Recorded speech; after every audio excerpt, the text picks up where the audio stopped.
A lot has changed on Instagram over the past years, but one thing that has stayed the same is one of my favorite features, one of the non-negotiables in any Instagram strategy is Instagram stories. Compared to all the other types of content that's shared to your grid on Instagram, like Reels, feed posts, and even live replays, stories have their own unique corner on the Instagram app, their own algorithm, and their own unique way that people create and consume content, considering that it is expiring content. It doesn't last forever. But more importantly, that it can lead to deeper engagement, relationships, connections, and more specifically, direct messages with your ideal followers and clients. And if you're on Instagram, you're probably experiencing low engagement, which includes low story views. Even then, Instagram stories are still my top converting type of content on Instagram. So I wanted to share 3 things you can do to create more engaging Instagram stories today for your brand that are more strategic as well, along with a new test feature that you're going to want to keep your eyes on. First, let's dive into posting timing and frequency. With stories being expiring content, it's a lot easier to post more stories and throughout your day as opposed to content that you're posting on your feed.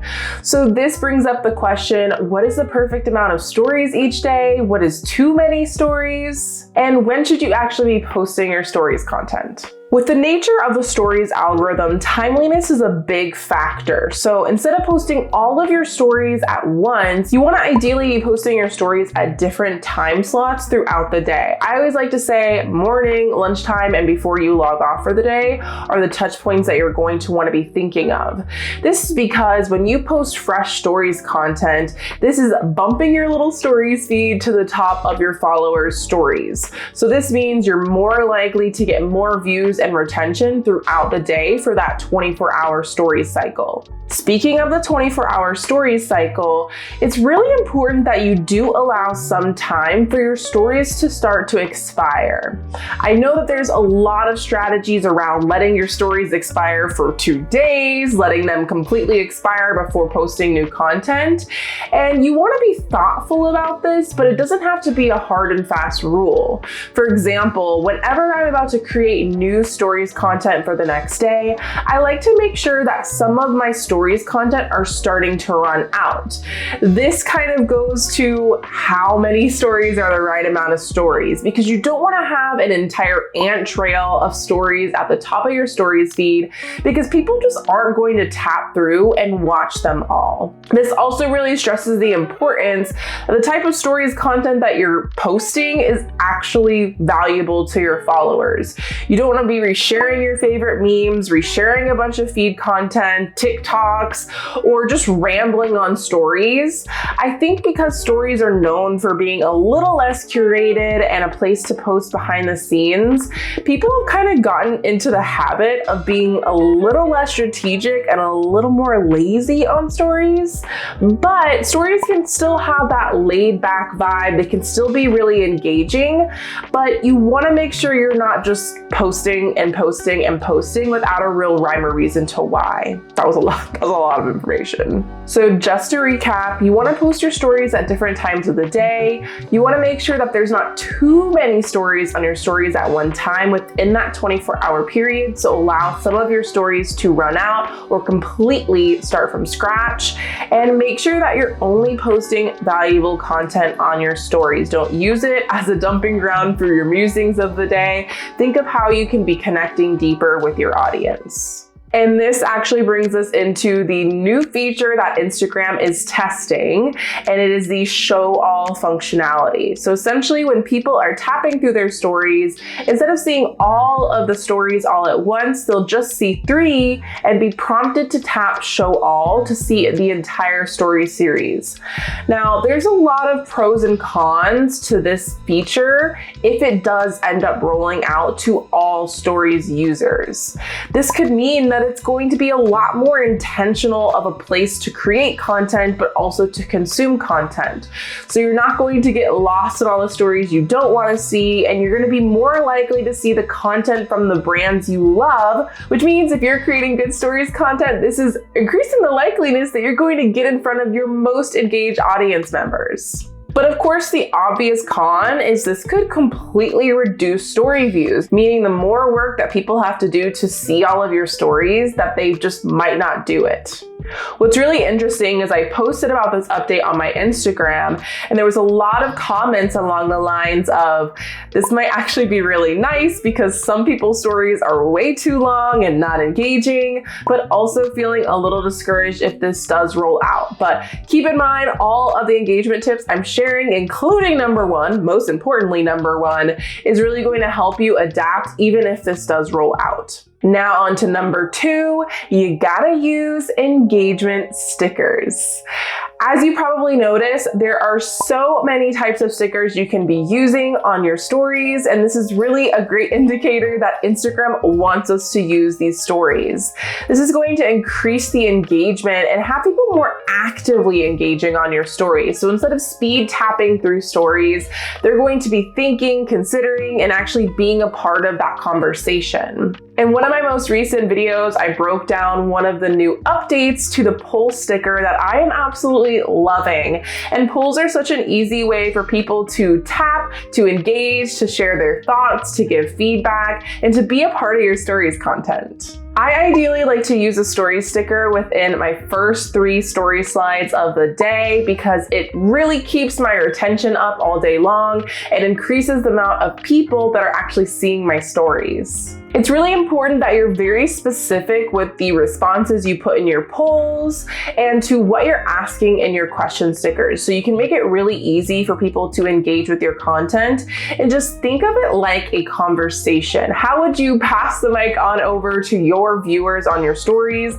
That's how you're going to want to use those engagement stickers. A tip when creating your different types of stories is really implement a mixture of different types of visuals. I like to describe this kind of like you're making your own Instagram movie or story.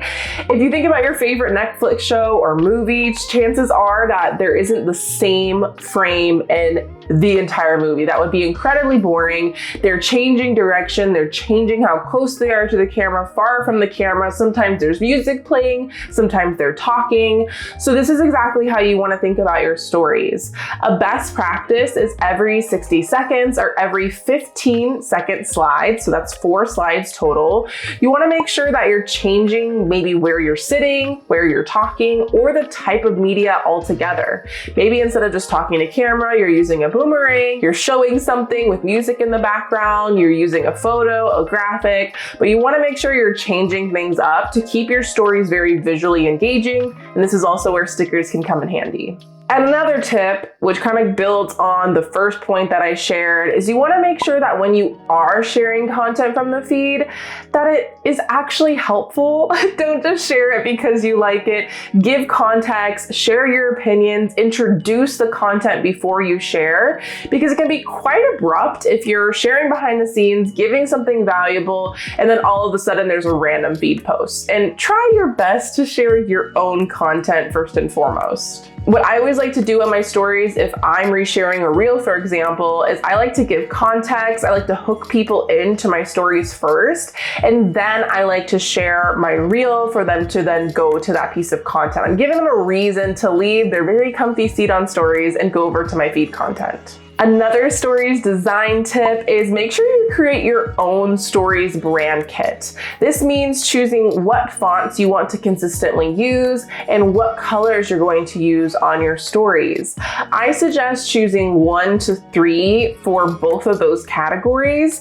And this is essentially going to brand your stories, so it's going to make it a lot more clean, a lot more engaging visually for people to look at. But also when people see your stories, they're going to know that it's your brand. So for me, me, you notice that I use my 2 branded yellow colors and then also white. And then I consistently use the same font. So don't go crazy with fonts and colors, stick to it, and it's really gonna make it easy to create visually appealing stories without going outside of the Instagram app.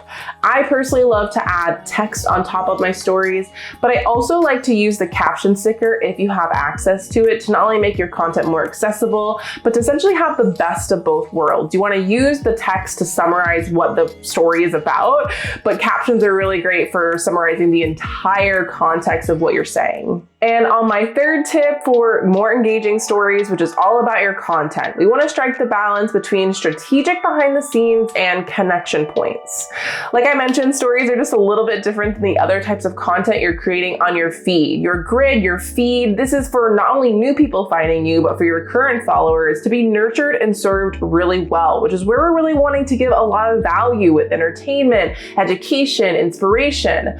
But on stories, this is where you're kind of having that one-on-one conversation with your most engaged followers. So we want to think of your content a little bit differently. So with strategic behind the scenes, this is where you're essentially capturing your day, you're documenting your routines, you're showing what you're actually doing in your business, like packing orders, working with clients, creating new products and offers. By actually showing you run your business, it's kind of like built-in social proof. You're showing that you're actually doing the thing. You're sharing your methodologies, your processes, and it really helps people feel invested in your business, which increases the likeliness that they're going to want to invest in it. This is also a great opportunity to show what it's like to actually work with you or to buy your products or offers. Then we have those connection points. This is going to be those relatable moments that you're going to be able to show your personality and connect a lot deeper on the mutual interests that you might have with your ideal follower. This could be something as simple as me sharing my matcha in the morning, sharing something about my day, sharing my routine, something that has me excited that I know my ideal follower that's a business owner that might also like their morning beverage is going to relate to. This really builds on the concept of your Instagram doesn't just need to be a specific niche where you're only talking about one thing all the time. This is where you can really build out your content pillars, which I have an entire video going in depth about. And those more personal pillars, those connection points, that is what you're really going to want to leverage on your Instagram stories. If you want extra support with creating your own content strategy and building out your content pillars, I teach you exactly how to do that and give you one-on-one feedback and coaching inside my group program, the Instagram Confidence Accelerator. All the details are in the description. And I hope you found this video really helpful for figuring out just small ways that you can tweak your own Instagram stories content to make them a lot more engaging, but also strategic.